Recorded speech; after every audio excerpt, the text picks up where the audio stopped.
Hello friends, welcome to polytechnic Pathshala. आज के इस वीडियो में लोग जो है CUET के एप्लीकेशन फॉर्म के बारे में बात करेंगे। जैसे कि बीटेक लेटर वाले स्टूडेंट काफ़ी दिन से जो है फॉर्म का इंतजार कर रहे थे, तो फॉर्म आपका आ गया है, लेकिन अभी इसके सिलेबस वगैरह के बारे में कोई डिटेल जानकारी नहीं मिली है जब तक हमारा ट्रिपल की वेबसाइट पे फॉर्म नहीं आया। तो अभी जो आपका फॉर्म आया है ये CUET की वेबसाइट पे आया है। और आपकी ट्रिपल की वेबसाइट अगर हम लोग बात करें, ट्रिपल की अगर हम लोग बात करें तो वहाँ पे ट्रिपल की वेबसाइट आपकी क्या है, AAMUT.AC.in। अगर इस पर आप लोग सर्च करेंगे तो अभी वहाँ पे कमिंग सून लिख करके आ रहा है, वहाँ पे एक पॉपअप मैसेज आ रहा है जहाँ पे भी लिख करके आ रहा है ये जो फॉर्म है अभी कमिंग सून दिखा रहा है। क्योंकि अभी जो है इसके सिलेबस के बारे में CUET की वेबसाइट पे बीटेक लेटरल के स्पेशली सिलेबस के बारे में कुछ जानकारी ठीक ठाक रूप से हमको मिल नहीं पा रही है। तो जब तक हमारा AAMUT की वेबसाइट पे फॉर्म नहीं आ जाता है, वहाँ पे स्पेशली इसका सिलेबस नहीं आ जाता है, तब तक अभी हम लोग जो है इसके सिलेबस के बारे में कुछ नहीं कर सकते हैं। तो सबसे पहले हम लोग जो है इसकी वेबसाइट पे चलते हैं, CUET की वेबसाइट पे चलते हैं।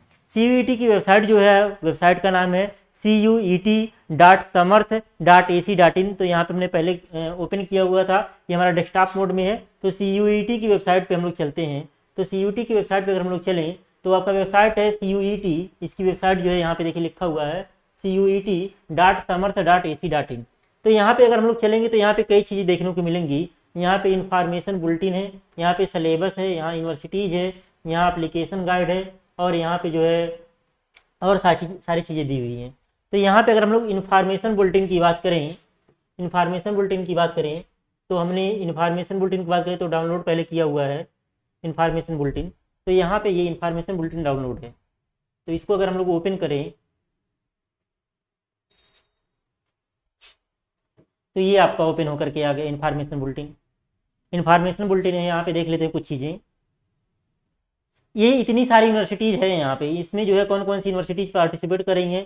तो अलीगढ़ मुस्लिम यूनिवर्सिटी पार्टिसिपेट कर रही है, असम यूनिवर्सिटी है, बाबा साहब भीमराव अम्बेडकर यूनिवर्सिटी है, BHU है, बनारस हिंदू यूनिवर्सिटी है, आपका central university of Andhra Pradesh है, central university of south Bihar है, सेंट्रल यूनिवर्सिटी ऑफ गुजरात है, सेंट्रल यूनिवर्सिटी ऑफ हरियाणा है, आपका central university of Himachal Pradesh है, सेंट्रल यूनिवर्सिटी ऑफ जम्मू है, सेंट्रल यूनिवर्सिटी ऑफ झारखंड है, सेंट्रल यूनिवर्सिटी ऑफ कर्नाटका है, सेंट्रल यूनिवर्सिटी ऑफ कश्मीर है, सेंट्रल यूनिवर्सिटी ऑफ केरला है, ऐसे सेंट्रल यूनिवर्सिटी उड़ीसा का है, ये पंजाब का हो गया। और अगर हम लोग आगे बात करें इसके अलावा सेंट्रल यूनिवर्सिटी राजस्थान है, सेंट्रल यूनिवर्सिटी ऑफ तमिलनाडु है, डॉक्टर हरि सिंह गौर विश्वविद्यालय है, गुरु गुरु घासीदास विश्वविद्यालय है, हेमवती नंदन बहुगुणा गढ़वाल यूनिवर्सिटी है, इंदिरा गांधी नेशनल ट्रिबल यूनिवर्सिटी है, जामिया मिलिया है, और जवाहरलाल नेहरू है। इसके अलावा कुछ और यूनिवर्सिटीज़ हैं, इसके अलावा और कुछ यूनिवर्सिटी है जो यहाँ पे नहीं लिखा हुआ है, नीचे आपका लिखा हुआ है, कोई दिक्कत नहीं है। इसके अलावा आपका यूपी अगर बात करें, यूपी में AKTU है और ट्रिपल है, HBTU आपका सिलेबस में नहीं है। HBTU जो है इसमें पार्टिसिपेट नहीं कर रहा है, तो हो सकता है इस बार HBTU में जो है लैटरल एंट्री समाप्त कर दिया जाए, ओनली ट्रिपल और AKTU ही यहाँ पे दिया हुआ था। तो इसके बारे में कुछ और चीज़ें दी गई, जैसे यहाँ पे ये तो हो गया फुल फॉर्म दिया हुआ विभिन्न चीज़ों के। अब यहाँ पे इंडेक्स दिया हुआ है, इंडेक्स में क्या चीज़ें हैं, अगर इंडेक्स में हम लोग बात करें,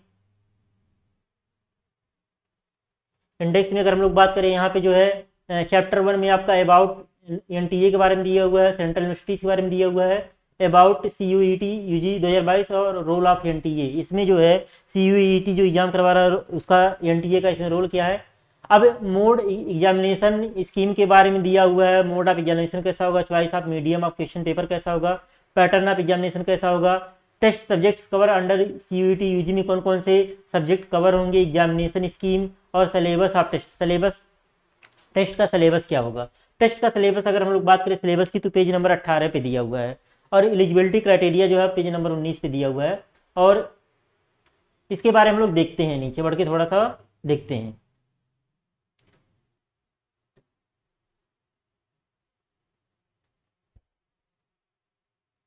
मतलब सारा डिटेल यहाँ पे दे दिया है, यहाँ पे सारा डिटेल दे दिया है। यहाँ पे जो है जनरल OBC का सर्टिफिकेट वगैरह के बारे में दे दिया, उसका फॉर्मेट भी दे दिया है कि सर्टिफिकेट का फॉर्मेट कैसा होगा, ये सारी चीज़ें आप लोग देख सकते हैं। जो ये फॉर्म भरने का डेट देख सकते हैं 6 अप्रैल से स्टार्ट हुआ है और 6 मई आपका लास्ट डेट है। लास्ट डेट आप सक्सेसफुल ट्रांजेक्शन एग्जामिनेशन फी का भी 6 तारीख को ही लास्ट डेट है।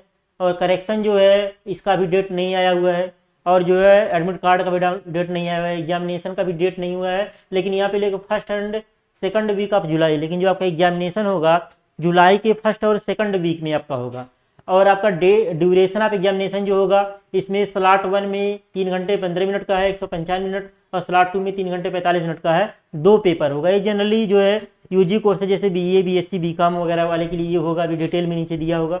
टाइमिंग दिया है, स्लॉट 1 का जो है 9 से 12:15 रहेगा, और स्लॉट 2 का 3 से 6:45 तक रहेगा।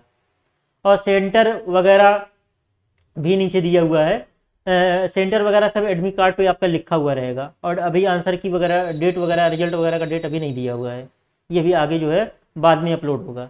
अब अगर हम लोग बात करते हैं फीस की, अगर हम लोग बात कर लें, फीस जो आपका जनरल वालों के लिए जो है 650 रुपये लगेगा, और ओबीसी में जो एनसीएल है नॉन क्रीमी लेयर है, और ईडब्ल्यूएस का फीस 600 रुपये है, और एससी एसटी का जो फीस यहाँ पे 550 रुपये है। और जो लोग आउटसाइड इंडिया, मतलब आउटसाइड इंडिया के बाहर भी इसके सेंटर बनाए जा रहे हैं, उसकी फीस जो है इंडिया के बाहर जो फीस है उसकी 3000 रुपये है।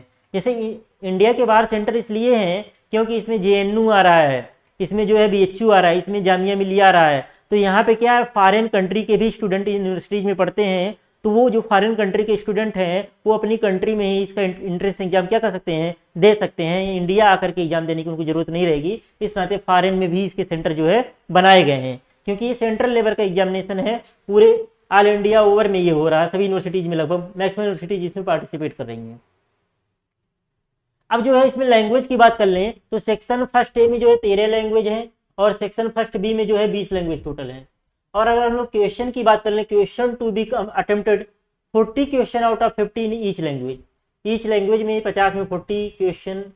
ये क्या कह रहा है स्पेशली, मतलब बहुत ज़्यादा स्पेसिफाई नहीं हो पा रहा है। और क्वेश्चन जो होगा language to be tested through reading comprehension based of different types of passage. जैसे आपका इंग्लिश में कॉम्प्रिहेंशन वगैरह आता है, literacy and narrative, literacy aptitude and vocabulary MCQ based question. 45 minute for each language. ये लैंग्वेज का पेपर होगा पहला, ये फर्स्ट ए और फर्स्ट बी लैंग्वेज वालों के लिए हो गया। सेक्शन सेकंड डोमेन की बात कर रहा है, एक पेपर आपका लैंग्वेज का होगा। और सेक्शन सेकंड जो आपका होगा, सेक्शन फर्स्ट और ए और फर्स्ट बी था, उसमें 2 सेक्शन में क्वेश्चन रहेंगे। और इसमें जो है 27 डोमेन में होगा। एक कैंडिडेट में choose maximum of 6 domain as desired be applicable.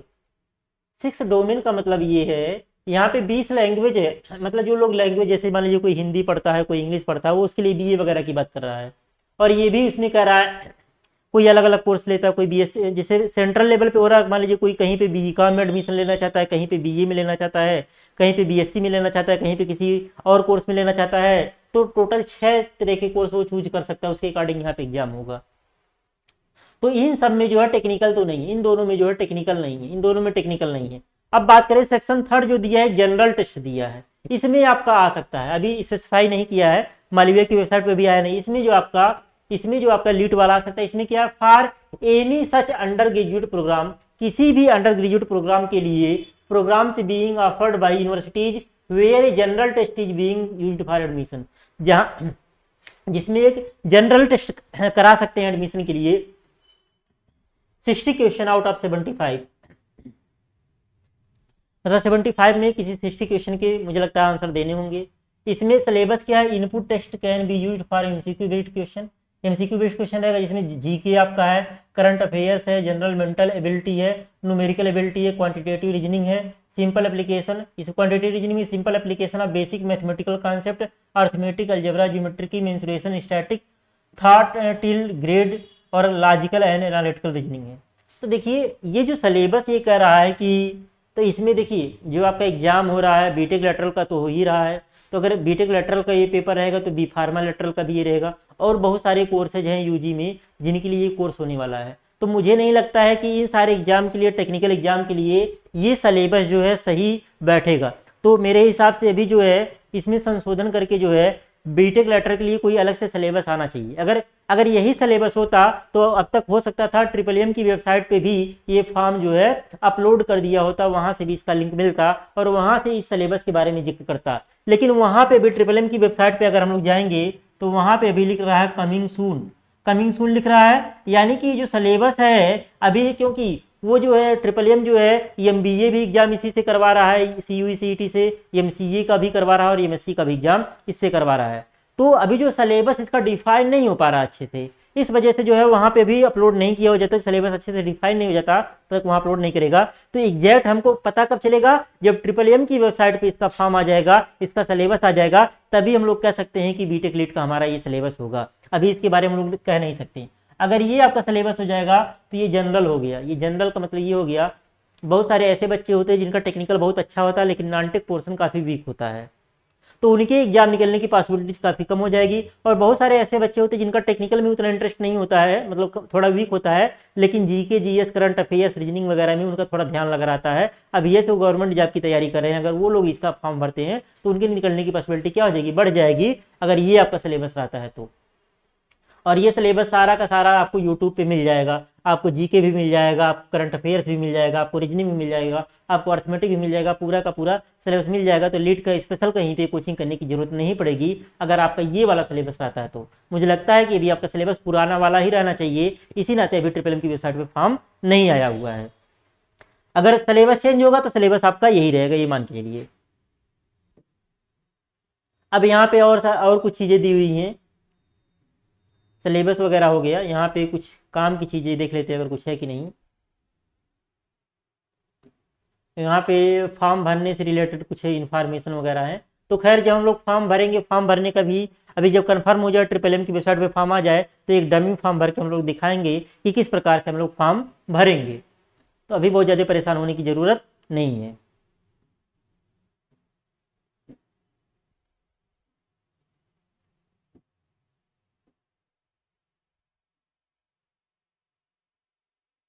अब देखिए यहाँ पे लिखा हुआ है कि for any queries clarification candidate can also email call at NTA help desk.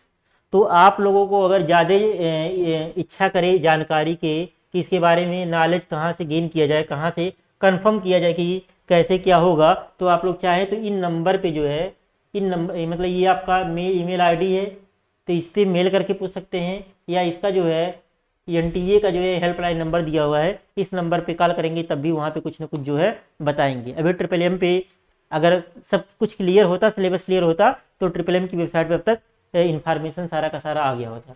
तो इन नंबर पे आप कांटेक्ट भी कर सकते हैं। तो अभी जो है यहाँ पे रहने देते हैं इसको। ये हमारा हो गया इन्फॉर्मेशन बुलेटिन हो गया। अब हम लोग बात करते हैं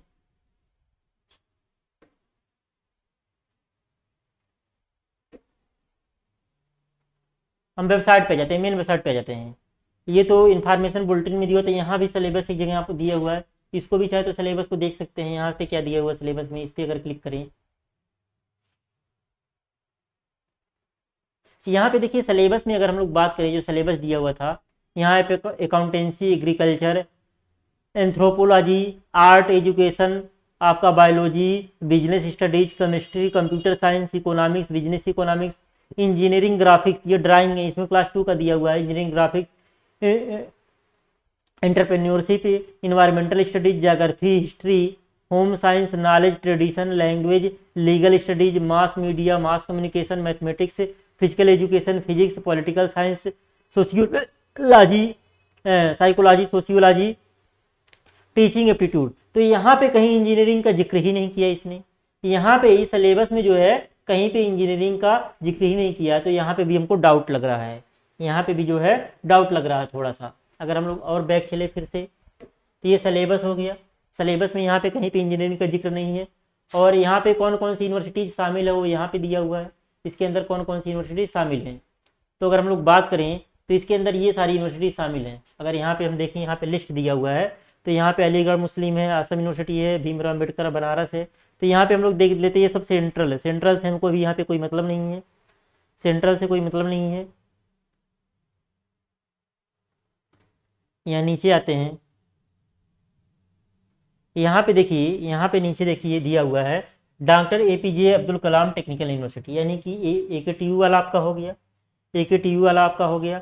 और यहाँ पे और नीचे अगर आए, AKTU हो गया, MMM भी दिया हुआ है यहाँ पे देखिए दिया है, यहाँ पे दिया हुआ है मदन मोहन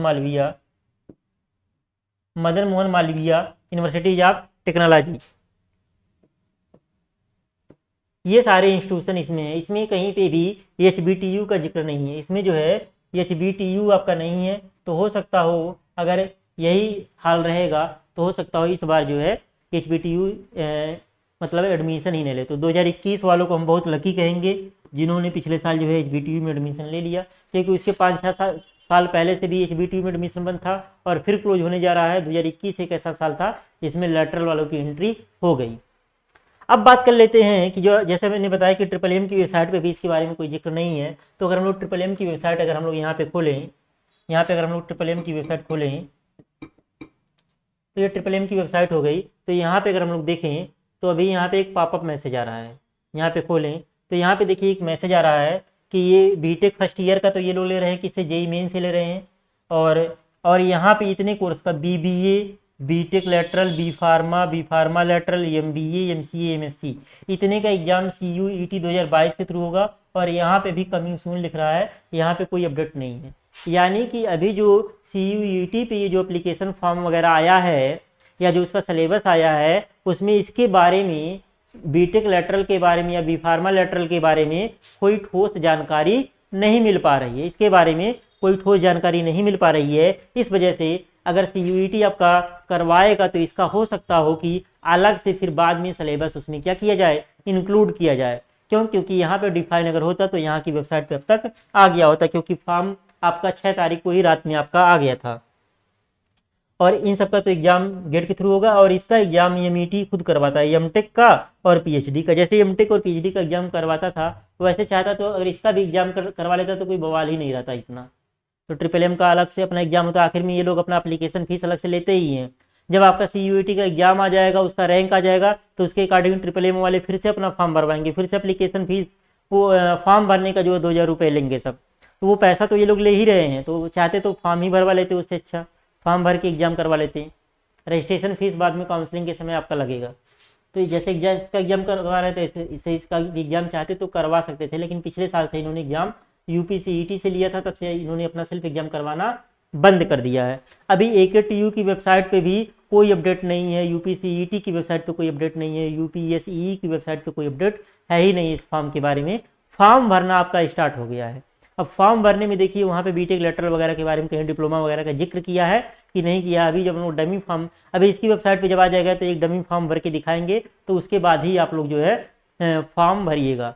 और अभी बहुत ज़्यादा परेशान होने की बात नहीं है। अगर सिलेबस में अगर परिवर्तन होता तो यहाँ पे जो है उसके बारे में ज़रूर कोई सूचना आ गई होती है। तो अभी जो है जब तक कोई सिलेबस नहीं आ जाता है तब तक आप लोग पुराने सिलेबस को ही फॉलो करते हुए पढ़िए। और अभी प्रेजेंट टाइम में अगर आप लोग सेमेस्टर एग्जाम पे ज़्यादा फोकस करें तो ज़्यादा बेहतर होगा। जैसे ही इसका फॉर्म आता है, MMM की वेबसाइट पे कोई अपडेट आता है, मैं उसका वीडियो बना करके पूरा एनालिसिस करके बताऊंगा और एक डमी फॉर्म भर के भी आप लोगों को दिखाऊंगा। तो बहुत ज़्यादा परेशान होने की ज़रूरत नहीं है। जो बच्चे कहीं से बैच लेकर के पढ़ रहे हैं वो अपना पढ़ते रहें, साथ ही साथ सेमेस्टर एग्जाम पे ज़्यादा फोकस करें। अगर उनको अभी बहुत ज़्यादा डर लग रहा है क्या सिलेबस होगा क्या नहीं सिलेबस होगा, तो अभी वो जनरल चीज़ें पढ़ सकते हैं। जैसे अभी आप फिजिक्स पढ़ लीजिए, अभी आप जो है अगर डर लग रहा हो तभी आप फिजिक्स पढ़िए, केमिस्ट्री पढ़िए, मैथ पढ़िए, ये सब अभी पढ़िए, 3 सब्जेक्ट अभी पढ़िए। अभी टेक्निकल वाला छोड़ दीजिए।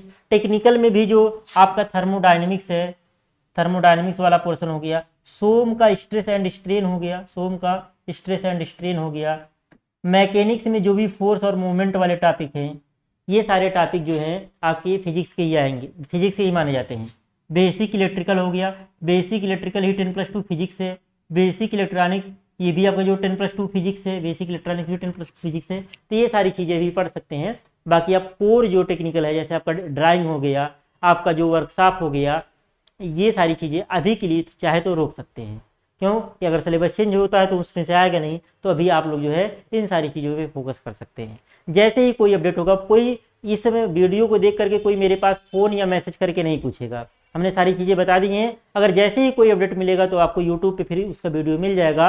पर्सनली इंडिविजुअल सबको मैसेज पे बता पाना या सबको फ़ोन पे बता पाना संभव नहीं है, तो परेशान होने की बिल्कुल भी ज़रूरत नहीं है। जैसे ही ट्रिपल एम की वेबसाइट पे कोई अपडेट आता है मैं उसका वीडियो तुरंत बनाऊंगा। बाकी आप लोग तैयारी करते रहिए, परेशान होने की बिल्कुल भी ज़रूरत नहीं है। मिलते हैं हम लोग नेक्स्ट वीडियो में, तब तक के लिए जय हिंद।